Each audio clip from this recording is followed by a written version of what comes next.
Hi guys, I'm back again with another video I wanted to share with you. It's going to be real quick. I just want to talk to you about something, especially my females. I'm all for the women.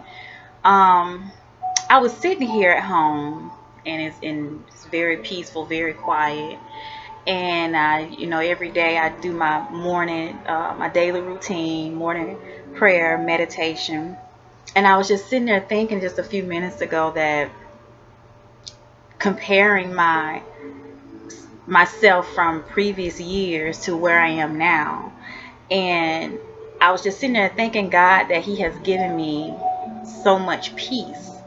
And then when I started to think about it, I'm like, what is it that is different from what I used to do or how I was back then to where it is now? Because it's not something drastically that has changed in my life. Some things have taken place, but it's nothing that's very drastic. So what is it about the old Courtney versus the new Courtney, why I have so much peace in my life? And when I come to find out, when I was doing a little soul searching and just really spending time with God in prayer and just meditating on some things, I think a lot of it comes from my mindset. I don't think the way that I used to think anymore. I don't feel the way that I used to feel because I learned how to think about things and process things differently than what I used to.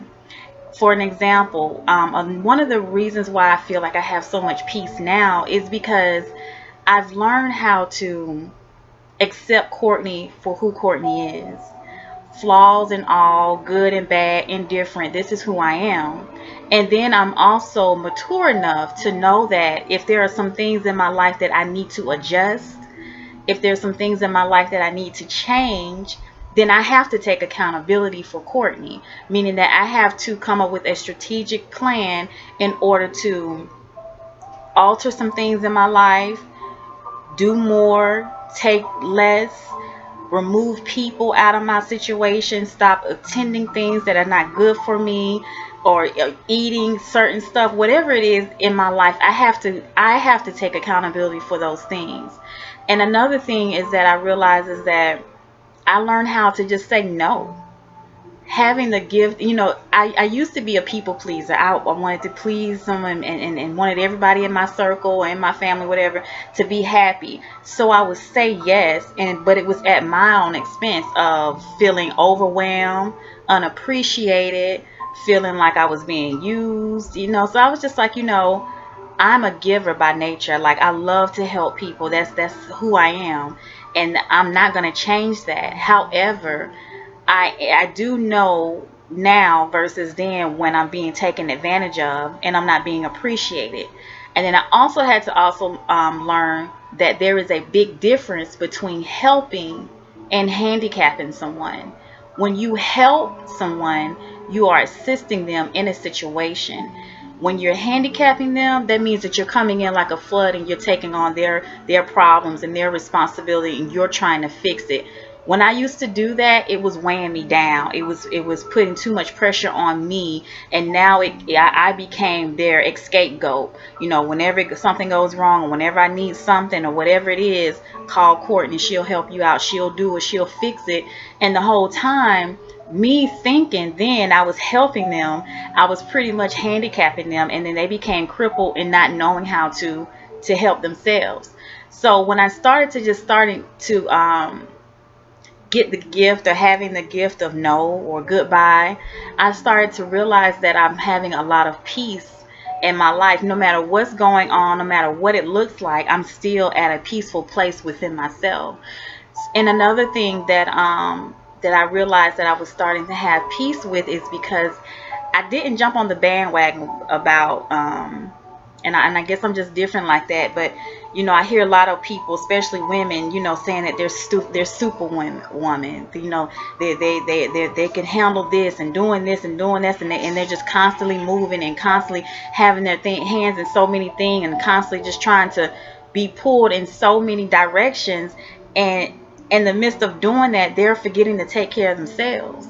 They're forgetting to love on themselves. They're forgetting to put themselves and their needs, wants, and desires at the forefront and as a priority, because they're trying to be so much and so many things to other people. And I was just sitting there like, I don't want to be that woman. I'm sorry, I'm not Superwoman, and I don't have any problem with saying it. And I think it's perfectly okay. What I am is a woman who who has strength, who has power. But I get my power and I pull my strength from God, because I know that when I put Him first and I am constantly asking Him to order my steps, I am not going to be pulled in so many directions where He hasn't even told me to go. So I'm putting more on my plate than I have to. And by doing that, I become overwhelmed. I become depressed. I become, having anxiety and feeling like this pressure is too much.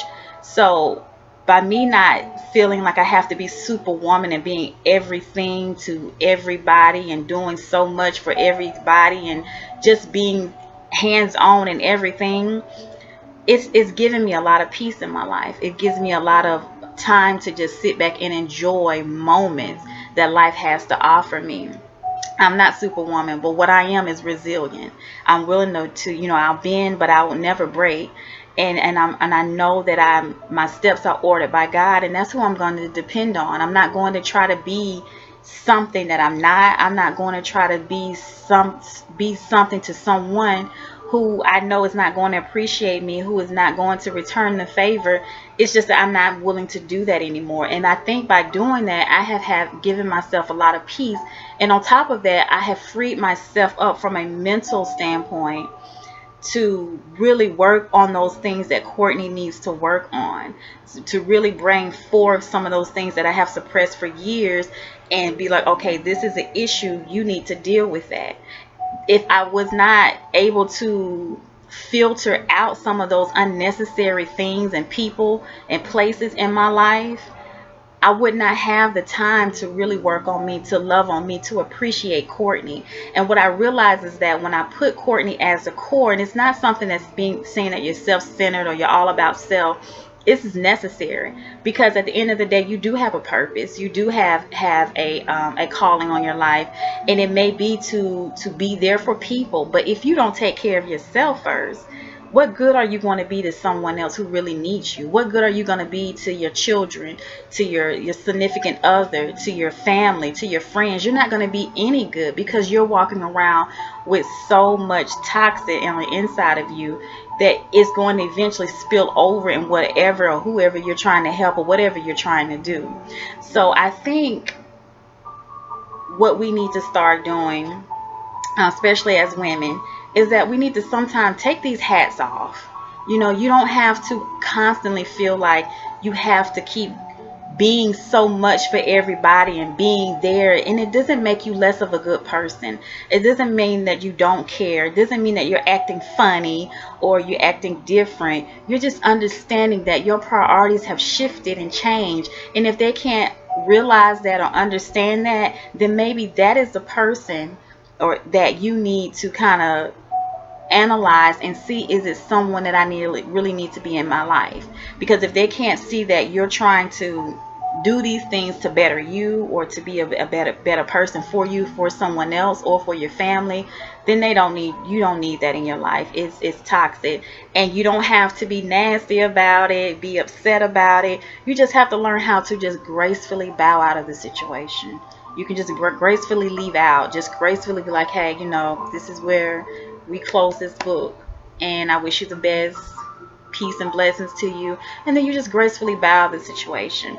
And I think if we start doing those things, then we can find that life has a lot to offer us. And I'm not just talking about tangible things. So much we're on this hustle and bustle of trying to get these tangible stuff in life. Don't get me wrong, they're good, and I honestly believe that they're coming, but we do not have to kill ourselves in the process of trying to get it.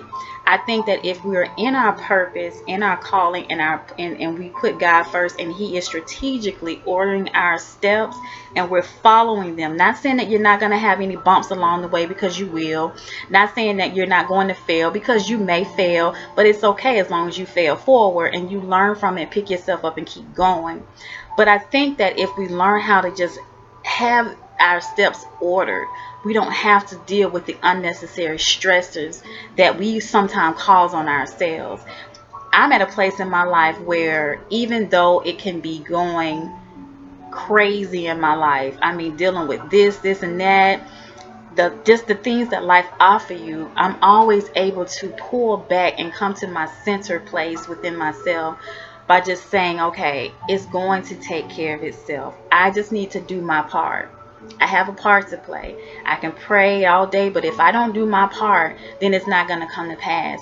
And I think sometimes we are so anxious and we get so nervous and get so bent out of shape when things come. We feel that we have to fix it, and sometimes God is just saying, trust me, be still, I got this covered, because there's a lesson in it that he wants you to get. But if we're hustling and bustling trying to figure it out all the time on our own, we miss the lesson, and then that's when we get stressed out. That's when we get, depressed and overwhelmed and just feeling like life is too much.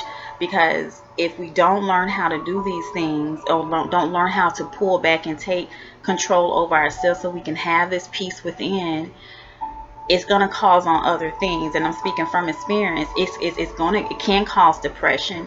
It can cause, anxiety. It can cause you to look for some type of relief out that's not healthy. So I want to just encourage everyone out there today, especially my women. You wear so many hats. You do so much for so many people, and you are expected to be this superwoman. I just want to challenge that thought and just let you know that it's no problem with being a very powerful woman. It's no problem in being strong. But more than anything, you are resilient. Some of the things that we take on in life, I honestly don't feel that we are designed to deal with it. But because of the situation, we have no choice. And that's okay. You'll get through it. Just learn and understand that you are important. You matter. You have to learn how to block things out so that you can take time to love on yourself. Pour into yourself. Because the truth be told, there may be moments where friends and family and those who are expected to be there may not be there. And then what do you have? So that's why I think it's very important that you come up with a routine every day to make sure that you are putting yourself first, that you are loving on yourself, and that you appreciate yourself. One of the things I advise to a lot of women that I speak with is that I love to write. I think it's just something magical and very peaceful about, pen and paper. It helps me to filter anything that I'm feeling with no judgment, with no one, saying something negative about anything, but because these are my feelings, these are my thoughts, and I'm putting it out there. So I think that, journaling is good. And also I have a tablet where I just write myself love letters. I write myself love letters, words of affirmation, and it's for me. This is for me only. I'm loving on myself. I'm putting myself first, because I know that at the end of the day, I am needed. I have things and on my agenda that needs to get done. But if I don't put myself first and just take a time out for Courtney, then Courtney is not going to be any good to no one else in her life and no one else that she encounters. I'm going to be just running off of the residue of my yesterday, and I can't do that. So I just want to encourage you real quick is to just continue to do what you're doing, continue to accomplish all of your goals, accomplish everything that you set out to be and to create within your life. But also make sure that you block something out each day for yourself. I don't care if it's a walk, whatever it is that makes you happy. And I think that what you should do is just make you a list of 5 things, just 5 things that make you happy every day. It can be something big or small. It can be, I don't know, listen to music, just laying in your bed or by yourself and doing something, whatever it is. 5 things that make you happy, and try your best to check it off every day, because that's your way of loving on you. That's your way of putting yourself first, and that's your way of pouring into yourself, because when you get out there in the world, you are needed, wanted, and desired, and the world needs your purpose. You are the prayer to someone else. You are the answer to someone else's prayer. So with that being said, I want you to continue to, like I said, do what you're doing. Continue to put God first and listen so that He can order your steps, so that you won't have to take on this unnecessary journey or unnecessary things that He didn't even tell you to do in the first place. So you're just making more work for yourself. So find your peace. Hold on to your peace. And remember that self-love is truly the best love.